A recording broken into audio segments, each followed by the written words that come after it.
abenerwa mu oil production iba kutekateka kuyama tabaronka kamwe na obutanyagurika kama 10 nabuna. So we just want to break it down. Tuza kwa bantu reba locations okuba allocating omyanya tadi mwenemwe abashomesa nabandi abakuru mu health sector. You have reason to smile abokuba nareba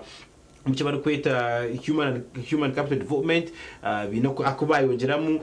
tuntwetebekaniza impaka zompire za African Cup of Nations nareba ko nayo inice bayongerayo omunengo nikogwe omujenyo natayisa no muntu wa marakire karingo mitibye byentunguka omwame habata mugumya akozera na NGOs nkanda wentunguka nkwenda amwete you will not miss him, especially if you are around church noja kwa no mureba na shongere ntunguka. You used to have a very wonderful work iwa bino cyakora na nabantu abakuzire ubuci kigira na yeri yejo yene ukurakana naha baba hasente nazo twaziriye abagurusu batwa yes. So habati mugumya ramusyeho abarino batureba tugenda umisha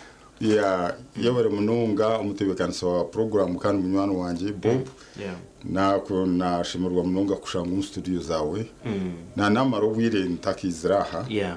bw'emirimo ya yihanga mbwenu tugera we serve the nation. That's right. So konkamukama turinzire kandi wagaruka kandi abarukutureba bamwena nimbakira mu program yitweji aboko benshonga yitruho ne yamani mununga yo kwatira nimbarira yesente zihangeze alright mazima tugitere mutoki tugerebe tumanye umuntu wa burijo ati mbweni ebirukuza kwija hatuwe kandi umutaho yagwege kata. That's true. Yes.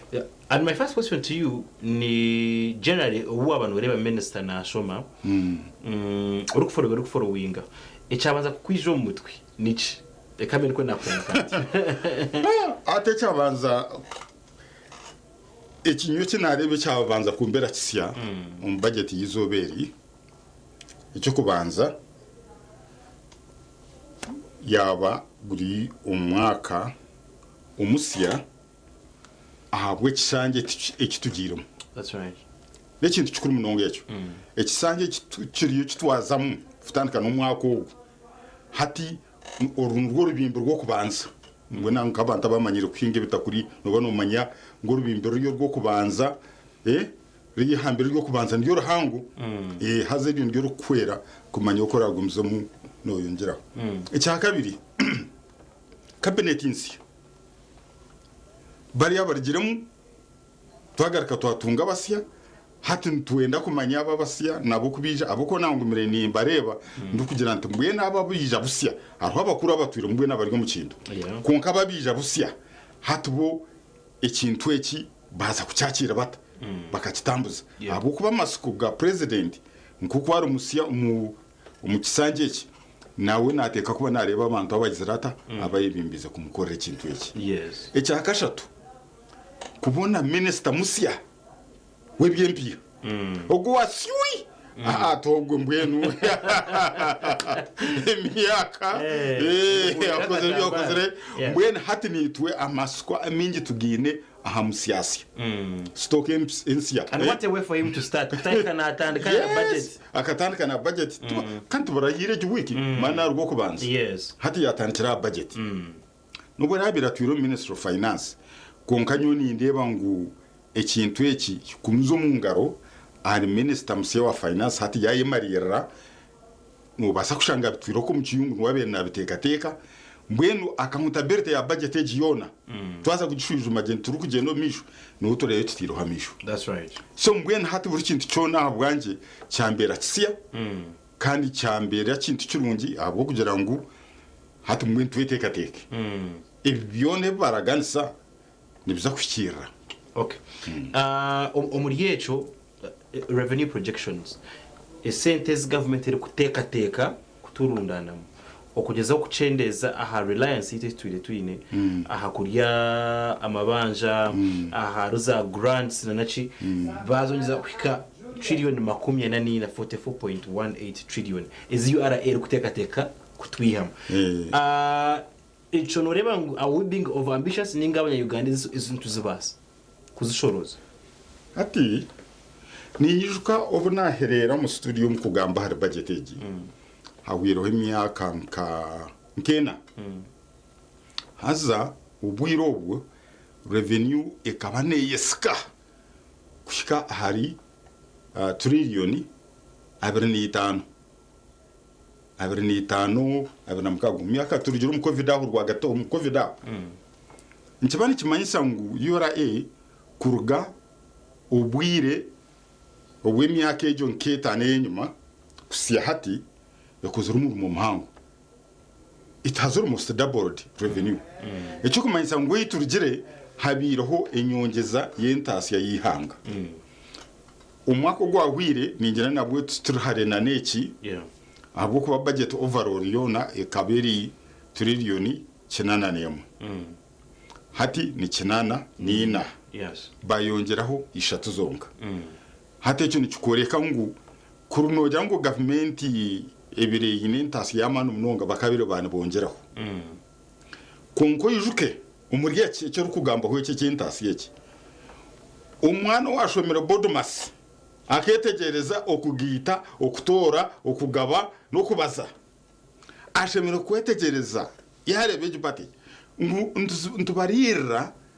obutabaraka kinana nabona konka hari yezo itwe twenki hangere erizo turi kubasa koreta kuteko mukibako nananina ekyo kumanyisa ngo makumyana zona tizitu zine hizo kuza kuruga nije cyo nacyo tuza kukireba mbwene hati nchikoreka ngu ebituru kubarira kukora ni bingi munonga almost ni doubling entasi yihanga mbwene aho nhutu kushanga ubuzu now reka tugambe allocations ahuba tesente mu sectors tariz mwenda zimwe one of those that has always been a constant it's tahantu yewe hasa yo sente doketereza we sente nyingi munonga security and governance a whooping 10.21 trillion ejuwajajanisa na empieza atebwa ahansi na mununga nkoko waza flagship programs zi president alisire zo kurwana soboro ziyano yazaguma ziri nyingi mununga what do you make of that hati buri kintu eki byo mu budget egi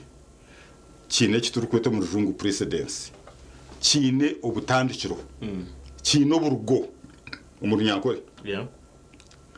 budget zona ezinkumanya ombwiro bu Museveni atwira president security budget niye twirira hamutwe ubutwabire twinetaro no butwabire kitazina no butwazi rugiremu hati ekitu tushemiro kumanya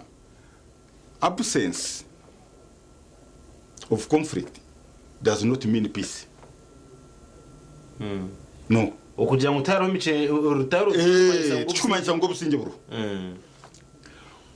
defense budget security budget niyo kutuma yareto businge waza kureba hakwawe hatebekira ngo tubakutahera nkibona kimanyisa ngo uyu no mukumi akukumire wende security camera nzurukuringuruzo botaro nabamwe twinembwa nazo ziruho zikumire mbweno nobo kandi obotiro na fence jombekere ekyo kumanyisa ngo waza kurra ngo uyu no businge mu nzu yawe ebi byone binagambaho nobo bitire mu sente every day buri izoba kubasa kugira ngo ni wogiroti yes hatu wabo tazitiremo nkaha kwawe embwate zaryo kamera tuwashashura mushoro urusika rugwire hatu mukumitaro nuko jegera so noteka gumuye tebekanise kiba kweta preparedness mwenu investment ya security yo niyo rukoretwa na minister yacuboraho investment ya security niyo rukoreto buteka bwa sectors zindi kubasa gukora kandi to kubasa kugira ngo tutateka mwe sente nanga twateka munyingi dere nabwanyuma mushi kumwaka wabana fu mu security hakagera ikije cya leta urwamo hati biri binde bimwakoze byo nabishenyaguruka mbere nko rutindo rwito rwa Katonguru hati twatanika kuraba hari ya mutoyi bahereza gukora hati katigira ngo ruwija rwajarata hine cyartere cyarugyaho nubwo sente zone zotire mu bazafabusha so investment in security eri non negotiable umurungu yes yo to kugira muza okuyaba mu abantu nibija futera mutoki bagira nkonke byabo tubukwa mboko bagure mbundi tubamara bo kubago training abasirikare tubaheza bo kubahereza abasirikare mushahara tubaheza bo kubareki kutuba konka installation zone zikwatirina n'ibya security it has to remain on top especially umahanga gita gafira konka no gwe ku America tubakagwejegeraga no bahakubata ruhoro in fact umahanga gagatungukire munonga hataruhoro nukuba ku bantu bakora ibyo kurwanisa okugira ngo wekiba kushitaho ibyo kurwanisa byabona iyo business mbone babiye bakase kandi hati wano ndo businge wano ndo ito tukubukora koko bano yenda kubitunga shuno biya nozo kwa bari kubikora bari heba kubikora shuno bateka mu senti nco kureba America ne yararekera Iran kugira ngo yayiterisho Iran neza kuzo kuri etanka kora za biri bigumira. There's also an argument eri kugira ngo kimwe bintu reputation ya Uganda yombekire no kuba a powerhouse omukugiza no kweta businge umuganda mahanga. You know, we've been to Somalia, we've been to all these places. Ako government ebene yohereza yo abasirikare bana bitabaha na nebikwato ukuze bakajeche bakora. Obundi omutaka akagira ngo izi sente nhozo kwaze konka tukiremerwe byitu ebishemire kubana tukora tutaka kununchirire biri nangwa ekibuje kirunje habwanje kikabe kiriye cyo kugira ngo bishi tukiyahi minzani ya kutupumiraje esente ze optimum kubasa kumandejenga security okay kebe top konkashi doubling sector kujukura taho critical sectors critical sectors zije abo kuba noreba nanka kuyana gamba aha objectives za budget agwenki budget ne kurwo umungere yakorwamo yajya ngo cyo kubanza nibenda kukora nanga shikwebembeza munonga a speed ya guruguru wealth creation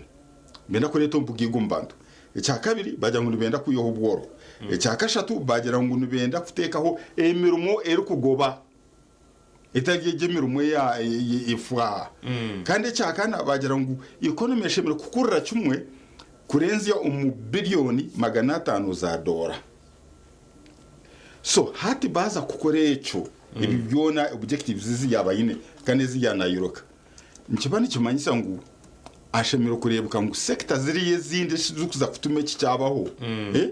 directly not indirectly because security is indirect so directly waza ku investinga ebintu okurete sente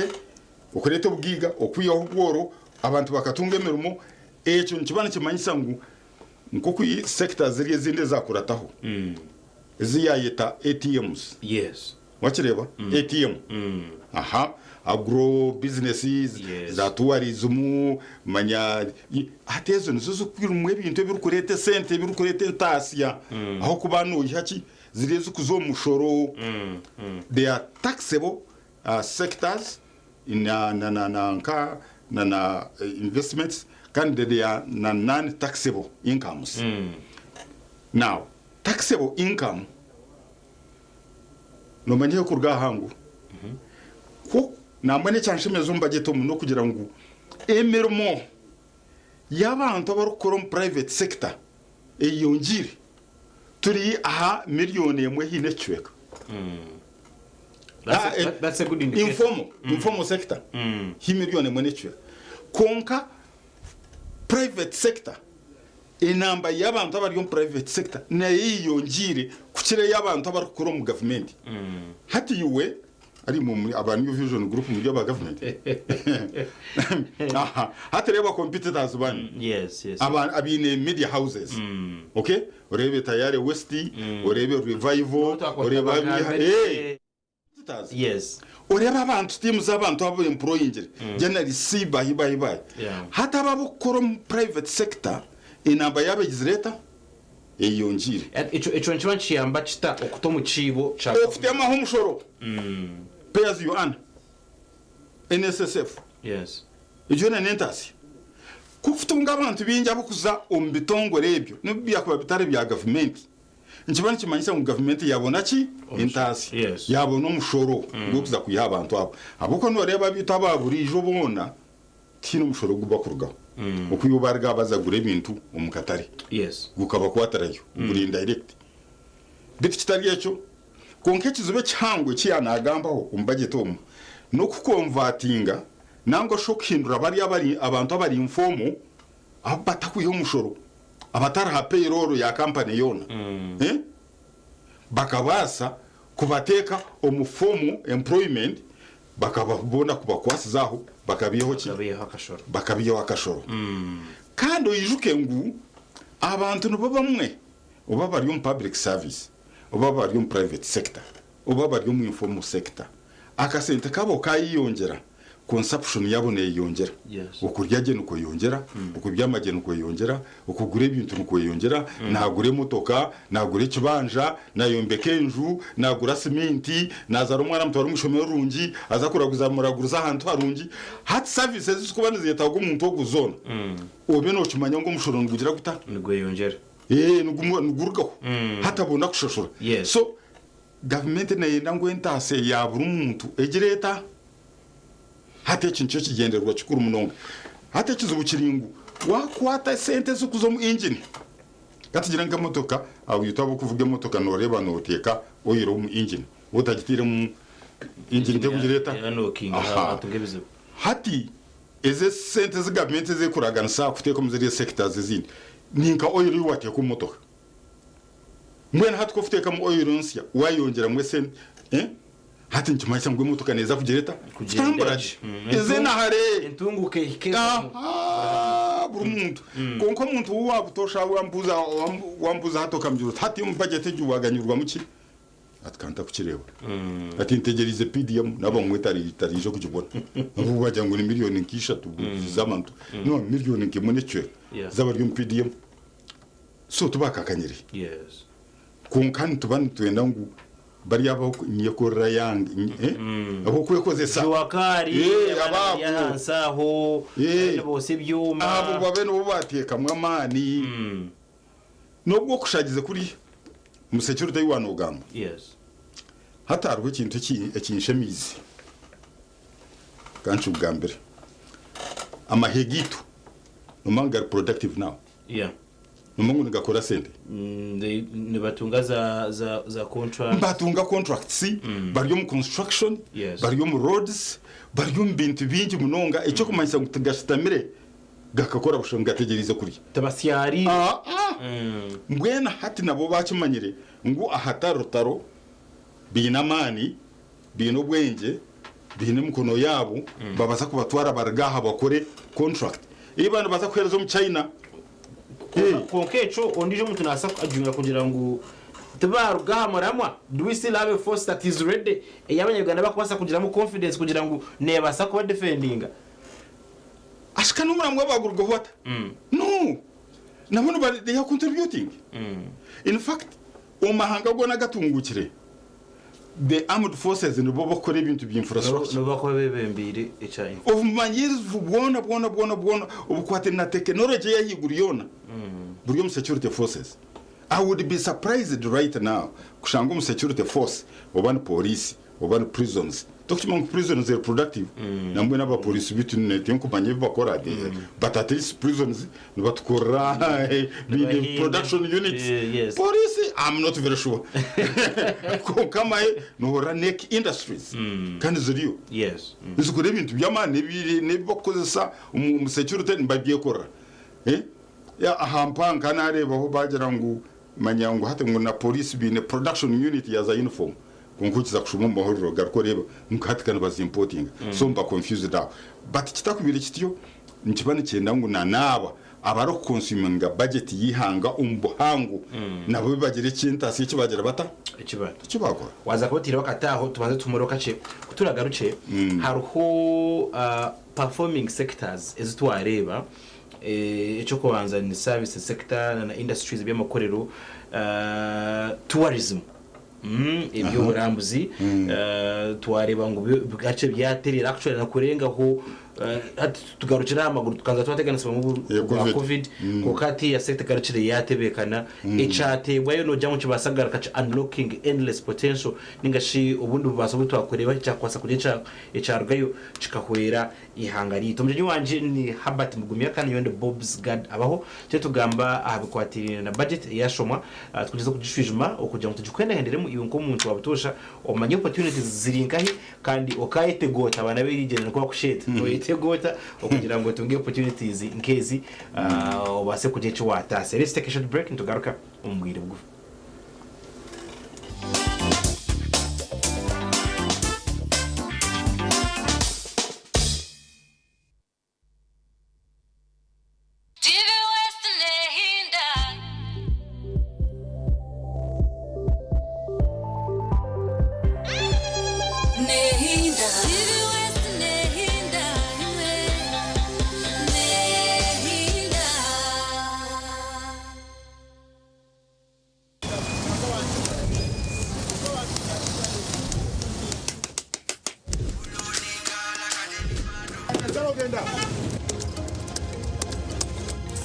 And that's it for today.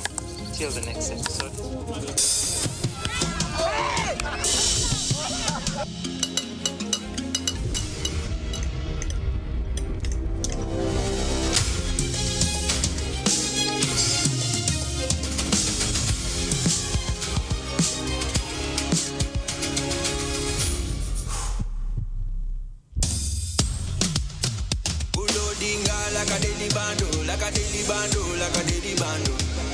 Omuliro nguwulira muli mu mutima kukankana like drums. Kalakata, kalakata, enendungu yakusabula. Mikono free your fire, free your fire, free your fire.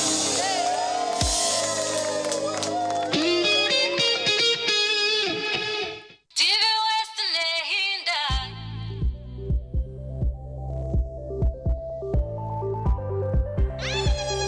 Nehinda. TV West nehinda. Nehinda.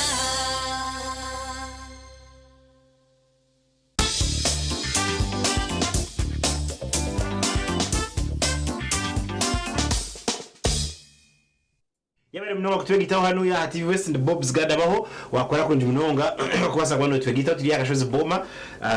kandi ndoho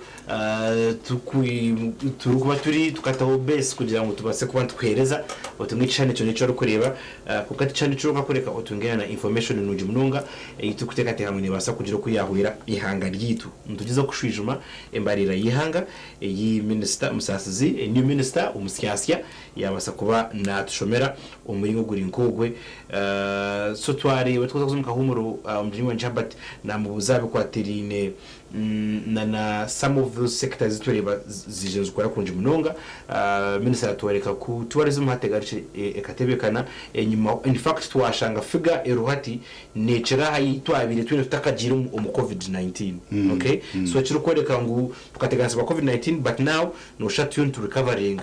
konke bino biri ndivaho tune turwo mu karuru akabekarimu ubundi akasindikine kako hatari uruire obwa Ebola investment yatebwamo ekiba kwenda kuta mu government no kwigenete waza sector nkuru nkeji ya tourism. Are you satisfied?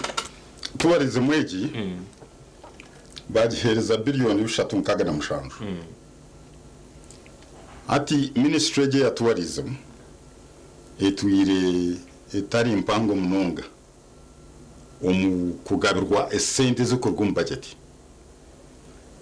hati bagihe sente konka kandi twirine contributing amunonga ahasene hereza esente nyingi government konka yo government egicwera ho kake aziya hereza kugigaruza bakireba hati tourism yena ngo ukitegereza ijongo iryo mbicweka bibiri tourism eyo kubanza investment ne kurwa government okutebekanisa ahabarambuzi ihiba kwikira kureba enyamishwa n'ibindi bintu byo buhangwa ebikuba attractinga kwijo mu ihango ebikushemeza misho gabo bakaruga bakagira ubuteka bakija bakarelaxinga bakagarika yo bakaspendinga sente zabo konka investment empango munonga omutourism industry niya private sector. Okay. Wakwata omuhanda okaza Lake Mburo National Park, okaza Queen Elizabeth, okaza Bwindi, nobwo okuza Machison Falls, nobwo okuza Kidepo, ehitu in a National Parks zone taliyo hoteli ya government erukuraza abarambuzi ezabereze ryo zona bakaziguza zazo mu private abarambuze bona kuba kuyija emotoka yabareta hoteli yibararamu ebyo kurya bariya buri kimwe cyona ni kibani cyerezebwa umuntu uri mushubuzi utweta private investor. Government eki yakoze ikintu cyangwa munonga muntu ogwe no kumuyiyaho umushoro gw'ebintu ebyari kuteka business ye ecyo kureberaho wagure motoka yo kutwara abarambuze tubakushaba mushoro wagure ibintu byo kuteka mu hoteli yawe ukaba registered na Uganda Hotels Association urukumanywa tokushashura mushoro aha bitanda biwagura aha soforia esuwani buri kimwe cyo nebiwateka mu hoteli ejo azurungas wa branding ukajyote nebya hoteli ejo abo kubumka sector umwe na nyinyine mwakabaju no zaheru no bigura no bireta no bitekamo tubakuye umushoro wanyategereza ecyo kumanyisa ngo hati government ne bangira umuntu wa burijo kubasa ku investing nkai umutourism yes ekizubu nikibaho nkahati okwibora ayitahirimo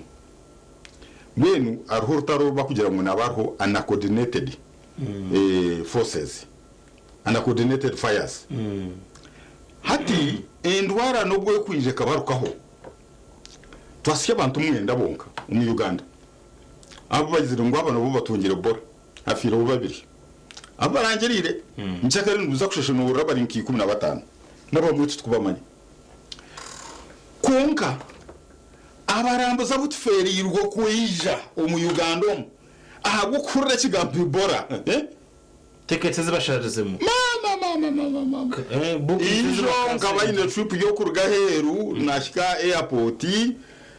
kunabere ni shohora omusigazo gukora tourism board hariho booth mpango mu kishayi cyenyonyaho yagabana amanya yanyeta yagira ati sebati nyenda kura musiya twaganira kandi arikungambira ngo akije yararo wanje mu hoteli so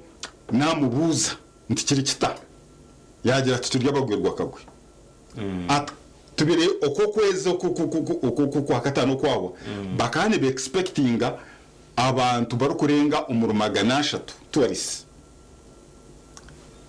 95% y'abantu abona bakakansoringa kurga Europe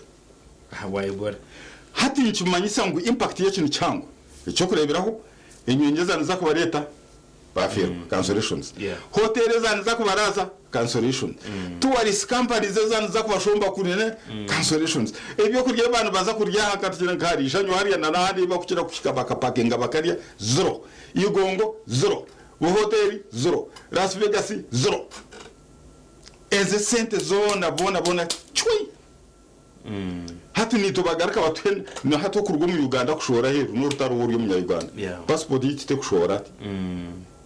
now hati kibuzo nkigira ngo hona aba Ministry of Health tuba kubasa kuba bayero basitamira n'abatourism bakarebo kubara communicating ibintu ebi abo kuba barambuze n'abajungu nabo kurga kwa heru bona no batinira kimwe kintu kibakurete ndwara yebora tuna tugitina abo kwika tukanga wa but secretary yako kweza kurwara hatorebeje na yagereta yarwara health yarwara tourism negereta nerwara ecyo kumanyisa ngo wabano ina ngo ibintu ebi connecting kurungi noteka kurebuka ngo wabihereza esente ziri kumara kubasa kutebekana semirimo yabo ageze sente zibato mu tourism aha bwawe zikakozesebwa zita okugira ngo ebyo burambuzi byazaru izi sente billion bishatu nkaga na mushangu hati nyuni ndeba mbuye naha baba tabiri batashashuriro sente zinagamba za taxes ziba kuya private sector bo kuinvestinga mu tourism hati nkibani kimanyisa ngo izasigara neze mshara yabo office zabo intambara yabo bihanke ibyo I also understand nokora za tourism shows manazibye bakaza ku marketinga bakakora ejo PR yona yo kurga bakagamba rihanga ryitu twinegurira twineki mwije mutimuye konka ebintu byo contributing to tourism tabo kugira ngo nesente zizuwate ko tourism ncira ni kugamba esente zo kubotiro Ministry of Health tamba endwara kukingira endwara ezi zakavuyezi nesente nkuru munonga nazo nzipromoting tourism abo ko endwara yeta wakireba nakucheka echa kabiri enguto zazitabonire omuntu akazacu gute kikamutera kushika bwindi ukuraba mu rwera norutaro uruguto ryaho n'amahambera ukagaruka ukagito cy'uguto kuruga kabare kuza kushika bwindi kuri koringo otine yo abinde kwasa kuteka ngo buno nira leta rumu ati noye buza nangwa katiro ngo mpaka tubafutera mu koransi konkateze ngo uteze kushika hayi park hegize leta ejo koransi niyo yabireshemiro kubanza konkate noreba koransi ngo bakatwara mu oil turiye tugitegereza koransi manye ndijo ngo bagitoza nkaye wareba kunkaneze ryaha nazo kuzidabiriza kwazo nzimaro bwire kuza kwigaze biyina so sector eziri kubangira tourism yonka naziriye zindi ziri important okay nabageze gutugambe aha export okushohoze bintu government nekora gasente kinji munonga yabaneshohoze bintu yane guzaganda mahanga okurugirira aha kibatwereka ikimese yanashobora twashanga ngo eco kwanza cyabyona ebintu bitu nibizana munonga mu Middle East ukana tugura ho munonga nituguza munonga mu butaro bwito bwa Africa komesana nahandi mu kagwejo nituguruzamo chango munonga na Asia haza kimwe muri yebyo ebintu ebyebembire na munonga by'abantu bingi barakwasa ku relatinga na by'abantu bitu no omwani coffee continues to do wonderfully abantu bari akabanza ukwesika hwaho na government ya things are going to get all right finally is this the promised land y'ibagamba kandi omuntu okurjo kukoreba icyo batamu mu bya agriculture n'ibindi bikebyo na return ze coffee etuhire hakakorwa chi ukurebeka ngo omwana ugaba streamlined kandi umuntu wabutosha we akacontributing ngata ukurebeka ngo nawe yaje chi yakora na munongo mwinjo omwana bwen kwararho entasye nungi eshimiro kubane shikamburuka umuyihangomo n'intasi y'umwani ebintu bibakwete bihingwa nobere sector ya agriculture itanikire kugaruka nyuma ya service industry yagihingura hati niyo kutwara abantu bingi niyo kutasi ya mwesente nyingi abantu niyo bakubona imirimo kunka ya agriculture kiroho niyo backbone kandi ni abantu bingi aberukoze bakurengo miliyoni kishatu now umwani hati nibagira ngo tubwine tutukira level mu Africa nubwo kuba musiyona kushanga unite turi kushohoza umwana mwingi kingira umwana mwingi munongo tukarabari Ethiopia hati kan kugambira kiruho tutishimira ku bantu kiguza umwani ahera yihanga umunjuma umwana gwitu gushemira ku bantu kugenda guri final product value added bagukozere bagutira bagu packaging rero nabwanyuma okashohoza hat factoring keje yantungamo ejogo mushijo guno ha Museveni ahereza kumereza bamuhire sente nyingi munonga arukurya zanya munuko kwe aha narogo mushija witu wakabwo yaha ababakozere private investment zo mwani kugushunshura bacheza gushunshura kandi bakagumuza mbone kakabwohe uko witu bono bacishunshura tubakatanze kura final product hato mwago kuzagura bya Nescafe nyonka atakunywa coffee nko ndakubi konka kwa raro umuntu urufano wa coffee ninyi nje kureba njana n'ikopo cyanje this is coffee wano yenda nguvuruka yone tunge esente buri muntu anywa coffee buri muntu ahinge coffee sente nizakwija direct omushaho yitu yubakwizera ngo sente zo mwani bandi bashashura abahingi hinahari izo kuraba bakwizera ngo sente zo mwani zabanijwe umuhingi nibatemo umushoro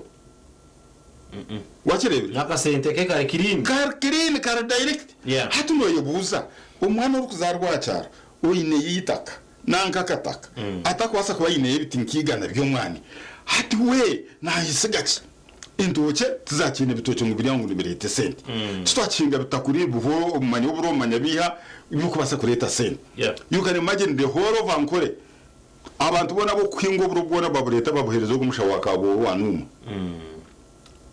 ngwari kukora oburo akabuguza akabu exportinga bukaza no mu East Africa nibuza na Europe buza na America now ebintu byone biri kushohora ebituri kuhinga nibandi bangira buruka nangwe ikintu kitanaho kacena na biceri kiyagira ngo yayongera mu sente nyingi 2.2 trillion mu agro industries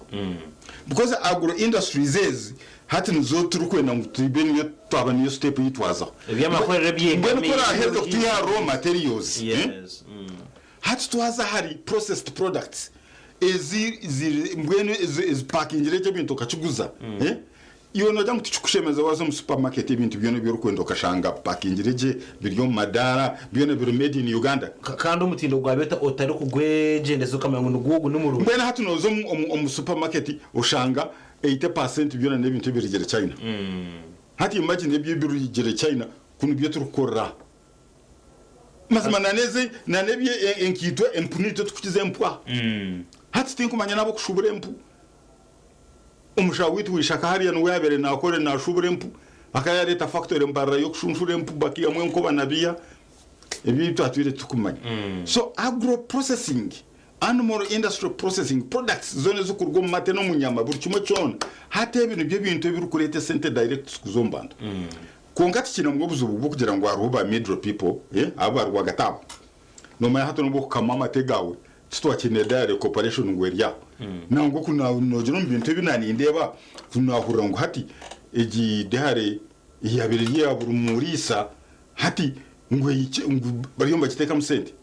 zero private sector etikinjiro kuzatu wargambara kushika ryantonde hariho factory nyingi ezamati obwijo parliament bakakora some legislation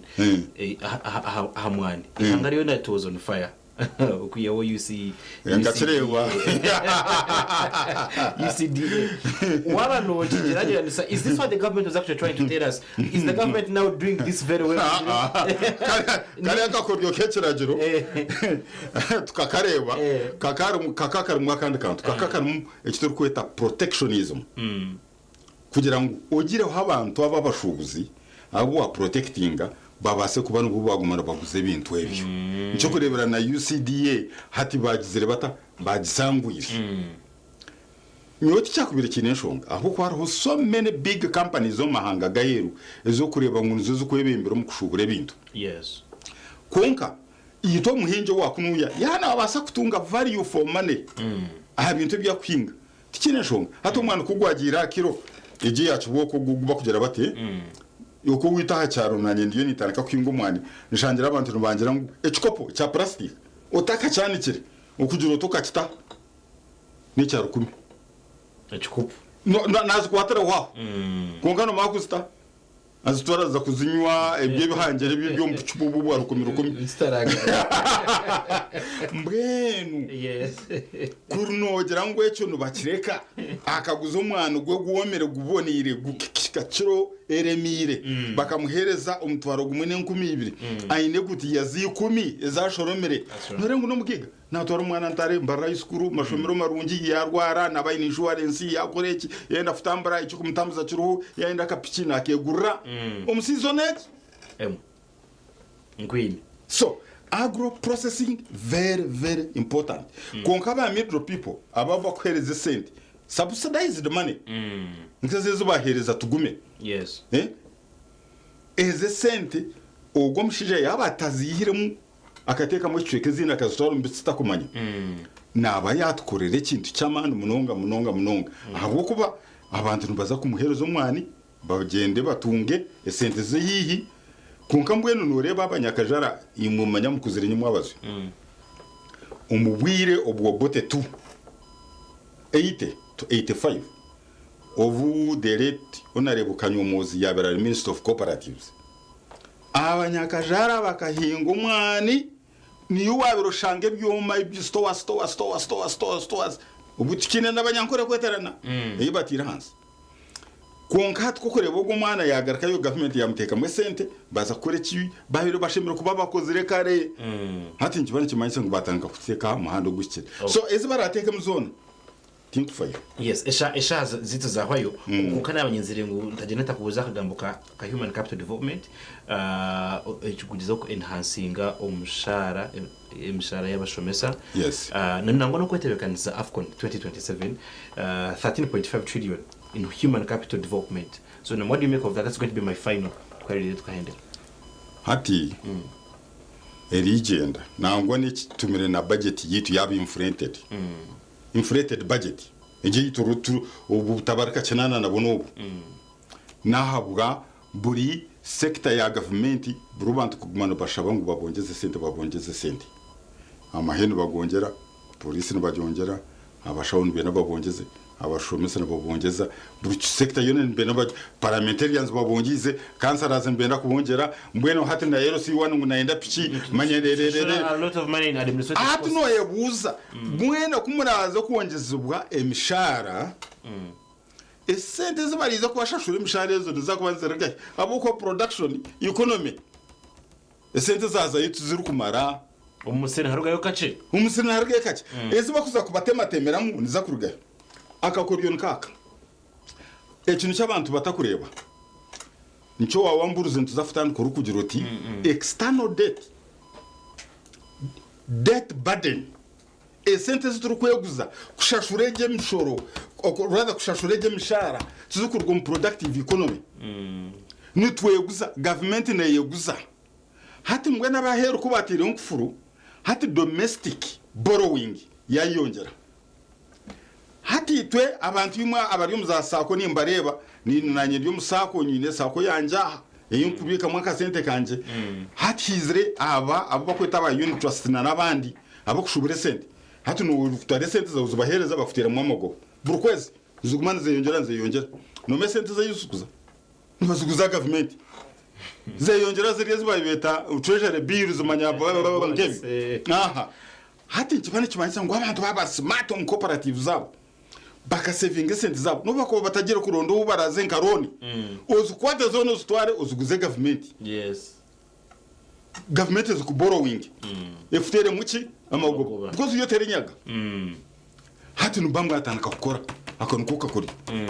namwe n'abantu ninde mutegana munonga muza kwarasinga abantu kubahereza roni esente muzitware government batire mwamagoba mube niyo mwaroni abo kuba hati mwabo kwende mushara abo kwenda ki government tine ho kwende sente reba 1.2 trillion external borrowing then domestic borrowing 11.9 trillion Nobody minister yatu bwebo yokunumo kubobesa at debt na GDP ratio ya kari ya 5 ni obanisha tu at sustainable musha chumwe cha kabiri cyobwiga bwihanga ndesente zuguzibwe neza mabanja konka mwenu nibyebyo omuntu weno ragobe nateka government ahaninga ngwe mwongere sente uba no mu sector uba no mushara uba no muruki uba no manyamureza kuzeguza abati tukayongeraho watwara kuruje munoga yabaragambuka ukamahero maybe abo munya Uganda wo hansi uri natureba abo mupira wa kigamba twine Afcon ibishayi babihe sente bagere babitereza buhwe tuzokureba umupira ubwo wasigara nugo gwatandike kiro World Cup Mexico na South Africa mwe tagere South Africa no not South Africa there's something that's been happening South Africa was xenophobia yayo abantu bajizira when tagere Mexico Thank you so much for your time. Now I have to go and the bombs ganda bao. Tumeleze birungi mugende muzakora mu rugo mboro. Mukaba batindira ati next time. Bye bye. Amina. Yo bari.